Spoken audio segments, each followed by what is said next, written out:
sur Énergie. Hit music. Les Sport News. Un truc de dingue, un truc de fou.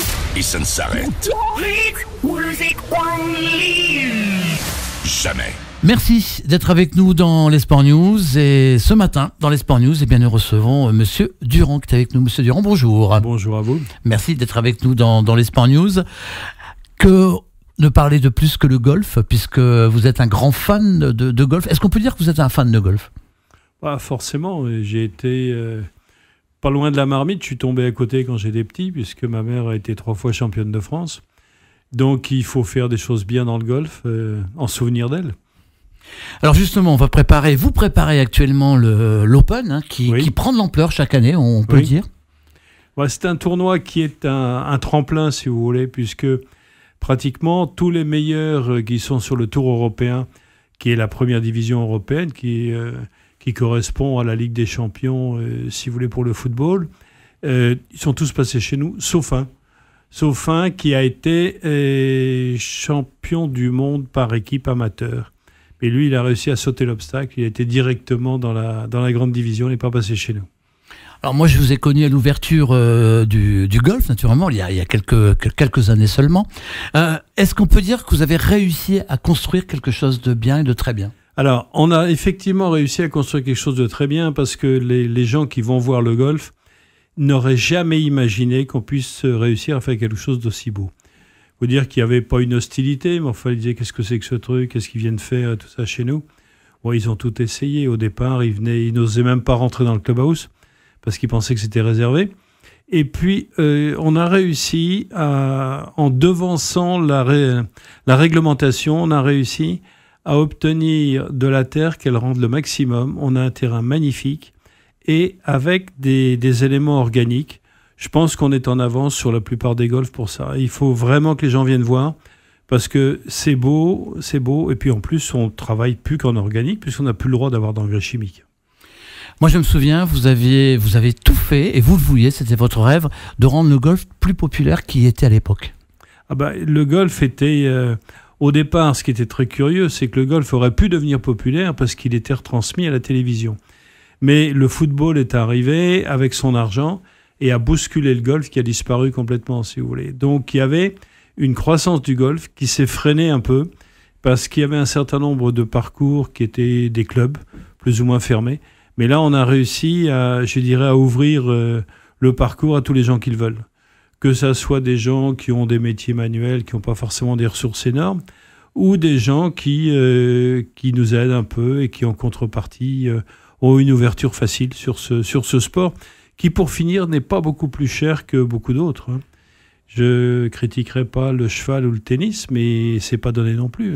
Est-ce qu'on peut dire qu'il y aura quelque chose de différent cette année à l'Open par rapport aux années précédentes ? Quelque chose de différent au niveau du parcours. On a fait deux modifications. On a modifié le dernier green, le green du 18. Et alors, on a fait un essai sur un obstacle de sable qu'on appelle un bunker. Et maintenant, il y a une nouvelle technologie qui permet de les faire avec un substrat ou un sol en béton poreux qu'on recouvre de sable. Et je pense que ça marche très bien, puisque jeudi, on a eu un énorme orage. Et tous les bunkers du parcours sont à refaire, sauf celui-là. Il faut dire qu'il est tombé 45 mm en une demi-heure. Donc ça a été le plus bel orage qu'on ait vu en 25 ans.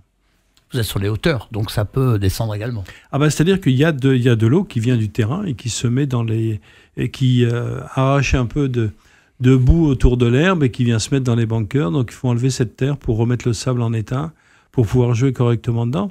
Mais je dirais que la démonstration a été faite et je pense que progressivement, on ne peut pas tout faire d'un coup, parce que ça coûte quand même relativement cher. Mais progressivement, on installera ça pour que ça soit encore mieux. On revient sur le sport, sur les golfeurs. Est-ce qu'il y aura vraiment de grosses pointures cette année à la Saint-Omer Golf Club ? Il y aura des grosses pointures parce qu'il y a il y a de très très bons amateurs maintenant sur le nombre qui arrivent à passer. Mais n'oubliez pas que c'est un tremplin, si vous voulez. Donc, on a des jeunes. La semaine dernière, on a eu les qualifications.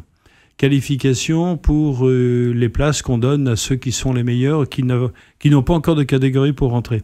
Bon, il faut quand même voir que je vais pas dire 300, mais il balance quand même des trucs à plus de 250 mètres. Et donc ça, c'est une modification, si vous voulez, de matériel, de préparation physique, et en plus de préparation mentale, parce que ceux qui n'ont pas le mental, ils arrivent même, je dirais là, ils étaient en départage, en play-off, mais ceux qui avaient un peu, je dirais, de stress, ils se sont envoyés dans les décors très facilement, parce qu'ils n'arrivaient pas à tenir le choc. Donc il y a des jeunes qui vont être là. Il ne faut pas oublier que les 2 derniers vainqueurs sont maintenant en première division européenne. Sébastien Gros et Julien Guerrier, ils sont en première division européenne. Bon, plus d'autres. Hein. Philippe Lima, qui revient cette année, l'a gagné 2 fois. Il y en a d'autres. Hein, et je n'ai pas regardé les résultats de tous les étrangers qui viennent. Mais ce sont des gens qui vraiment savent jouer et qui sont capables de faire de très belles choses.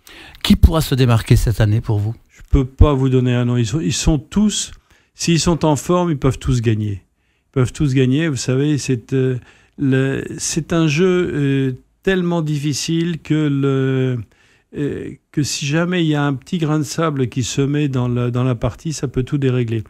Il ne faut pas oublier que par rapport au tennis, on demande aux golfeurs de faire pratiquement un S à chaque fois.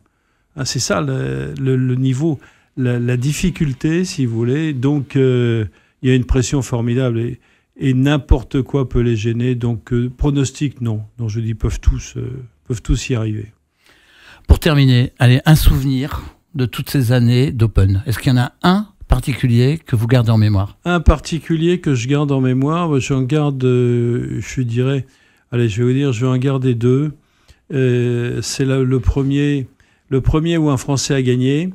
Hein, c'était, je dirais, juste après le championnat de France. C'était le début d'une belle histoire. On ne savait pas que ça durerait autant de temps. Et donc, puis, un mauvais, c'était il y a 2 ou 3 ans, quand on a eu un très bel orage. Et on a dû aller chercher des petites pompes chez les pompiers pour vider les obstacles de sable. Je crois que c'est un souvenir qu'on ne souhaite à personne, parce que après il faut remettre tout le terrain en état.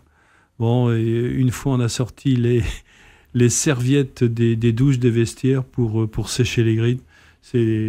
Bon, après on en rit si vous voulez, mais à ce moment-là on est quand même un peu gêné. Allez, la dernière, pour voir votre mémoire, c'est vous qui l'avez dit. Quel était le nom du premier vainqueur de l'Open ? Éric Giraud. Formidable. Non, il était champion de France, c'est Hofstetter qui a gagné. D'accord. Vous voyez, la mémoire est encore là, parce que je me suis souvenu du premier. Du premier vainqueur. Éric Giraud était champion de France, simplement. Merci à vous d'être passé ce week-end dans l'émission, et puis naturellement, on vous souhaite beaucoup de soleil pour ce week-end de l'Open. Merci à vous. Merci de m'avoir reçu. Tout de suite, retour à la musique sur Énergie. Bon week-end, on est ensemble jusqu'à 12h. Les Sport News.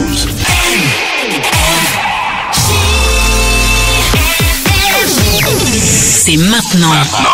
Sur Énergie. Roger Mortier, notre invité ce matin dans les Sport News. C'est un Open de golf qui vous attend tout au long de ce week-end à l'Arrêt Saint-Omer Golf Club. Roger Mortier, bonjour. Bonjour. Merci d'être avec nous dans les Sport News. Alors, que dire de cet Open cette année par rapport à celui de l'année dernière ? C'est toujours une si grande belle fête ? Oui, c'est l'événement de notre site. Il fait partie du top 4 des tournois français, donc c'est vrai que c'est une superbe fête du golf. Il s'appelle depuis l'année dernière le Hauts-de-France Golf Open, donc on en est fiers, hein. La région nous aide par rapport à ça, et on est le porte-drapeau du golf dans la région, voire au nord de Paris. Alors, comment on contacte les golfeurs, les grosses pointures ? Comment on les contacte ? Est-ce que c'est eux qui vous appellent pour participer ? Vous les contactez ? Vous créez vos équipes ? Alors, on est sous le label Challenge Tour, qui est l'équivalent de l'ATP au tennis. Et donc, c'est géré par le Challenge Tour. Le Challenge Tour, il y a une liste de 156 joueurs. Bien sûr, il y en a qui nous sollicitent pour avoir, parce qu'en tant qu'organisateur, on a des invitations qu'on peut donner à des joueurs, des wildcards, comme on peut entendre en ce moment à Roland-Garros. Et c'est vrai que là, on est sollicité par les joueurs, des anciens joueurs ou d'autres qui souhaitent aller sur ce beau circuit. Et donc là, c'est le Challenge Tour qui gère. Quelques noms qui pourraient de golfeurs qui pourraient se démarquer. On est déjà hier c'était le premier jour. Aujourd'hui, est-ce qu'on peut dire qu'il y a quelques bons joueurs et grands joueurs à la Saint-Omer Golf Club? Écoutez, c'est un tremplin. C'est un tremplin parce que les derniers vainqueurs maintenant performent sur le tour principal, le tour européen. Ils sont 156. Ils étaient 156 au départ jeudi. Et là, vendredi soir, il n'y en a plus que 70 et ex-aequo. La victoire va se jouer entre on va dire les 15 premiers. Les 15 premiers qui peuvent encore jouer samedi et dimanche en dessous du par. Hein. C'est comme ça qu'on performe au golf en faisant des birdies ou des eagles ou des pars, parce que le parcours à Saint-Omer est exigeant, donc même des fois un bon par, c'est bon à prendre.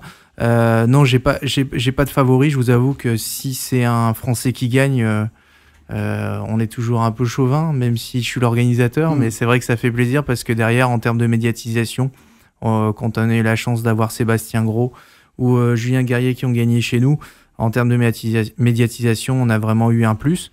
Bon, il y a des très bons joueurs français, donc il faut vraiment venir les voir et les encourager. Est-ce qu'il y a des particularités sur le parcours de Limbre? Les joueurs disent que c'est leur mini US Open. On est la même, là en ce moment c'est l'US Open, un des tournois du Grand Chelem, hein, un des plus gros tournois au monde. Et ils disent que Saint-Omer est l'US Open du Challenge Tour. Donc il porte bien son nom. Hein. Les Anglais disent que c'est un challenging course. Il faut pas trop le brusquer. Il faut prendre les points qu'il nous donne. Et c'est un superbe parcours. On a respecté le relief. On a respecté le panorama. On n'a pas bougé plein de terre. On a vraiment respecté les courbes naturelles du site. Et c'est un parcours exigeant, technique, un peu fatigant, mais dans des conditions exceptionnelles. D'ailleurs, je salue le travail du greenkeeper qui a vraiment fait un super travail, qui est salué par tous les joueurs et par l'organisation. Pas cette année, mais l'année précédente, est-ce qu'il y a un golfeur qui a créé la surprise? Il était en bonne position, Julien Guerrier, et il a confirmé. Il était en tête le samedi soir et il a confirmé le dimanche, ce qui est pas facile. Hein. Souvent, on a des surprises de joueurs qui arrivent de la deuxième ou troisième partie qui sortent un score important sur le dernier tour. Donc sur un trou, on peut perdre le tournoi. Donc c'est vrai que on espère que les Français qui sont bien placés vont faire un bon samedi et un bon dimanche. Et ça va se jouer. Il faut vraiment que les spectateurs viennent pour les encourager. Et tout peut se passer même sur le dernier trou, parce que souvent on a des égalités, on a des playoffs. Ils peuvent repartir une fois que le tournoi est terminé. S'ils sont égalités, ils peuvent se départager sur le trou numéro 18 qui arrive au Clubhouse avec tout le public. C'est assez super. Maintenant, il y a longtemps qu'on n'a pas eu de playoff, mais pourquoi pas cette année? C'est l'espoir, c'est le rêve que vous avez envie de retrouver ou de trouver à Limbre? C'est sûr qu'un playoff, ça crée un suspense, on va être diffusé aussi à la télé sur Golf Plus en direct cette année sur le trou numéro 17 et 18 sur les 4 dernières parties. Donc c'est sûr que si on a un playoff avec tout le public qui est là sur le trou numéro 18, ça peut créer un grand moment de sport. Et moi je travaille tous les jours pour ça, pour créer des émotions pour les gens qui... Le but c'est qu'il y a de plus en plus de gens qui viennent jouer ce parcours et qui se mettent dans la peau des professionnels qui le jouent. On a affaire aux meilleurs golfeurs européens, donc c'est sûr que le but, c'est de créer des grands moments de sport. Le grand spectacle, le plus beau spectacle, c'est la finale, c'est dimanche? Oui, alors dimanche, c'est l'aboutissement du tournoi, mais dès le samedi, il y a des superbes parties à suivre. Je rappelle que l'entrée est entièrement gratuite et il y a plein de choses à faire sur le tournoi. Il y a le village des exposants, où on peut passer un bon moment, on peut manger sur le golf. Il y a un écran géant aussi pendant l'événement pour retransmettre les meilleurs moments du tournoi. Et on peut s'initier gratuitement au golf. Nous, c'est notre but, c'est de démocratiser la pratique, créer de plus en plus de pratiquants. Donc le but, c'est de les faire venir pour voir un spectacle golfique, mais aussi pour s'initier au golf gratuitement. Je le répète, c'est très important, mais ils peuvent retrouver toutes les infos sur notre page Facebook pour venir voir ce beau spectacle, parce que c'est un spectacle. Et c'est ce week-end naturellement à l'Arras Saint-Omer Golf Club. Pour terminer, on a demandé à Monsieur Durand un meilleur souvenir. Il en a trouvé un très très vite. Est-ce que vous avez également un bon souvenir, Roger ? Le souvenir, c'est toutes ces années, ce qu'on a réussi à construire. C'est vrai que la victoire d'un Français sur le tournoi, c'est toujours un grand moment. Mais tous les ans, on a des bons souvenirs avec l'équipe organisatrice parce que mon travail, c'est aussi de travailler avec l'équipe. Et c'est quand on sort de l'événement, il y a toujours quelque chose de positif avec l'équipe qui adore organiser cet événement. Donc je dirais que c'est depuis ces 15 années, c'est vraiment ce qu'on a réussi à construire et d'être maintenant dans le monde du golf reconnu et que le parcours de Saint-Omer est reconnu, que ça soit en France ou à l'étranger. Ça, c'est mon meilleur souvenir, mais c'est un souvenir de construction globale sur plusieurs années. Merci beaucoup, Roger Mortier, d'être venu dans l'émission ce matin. Et puis rendez-vous tout au long de ce week-end, naturellement. Merci beaucoup de m'avoir invité. Merci à vous. Tout de suite, retour à la playlist d'énergie. Les Sport News, c'est jusque 12h. Bon week-end à tous.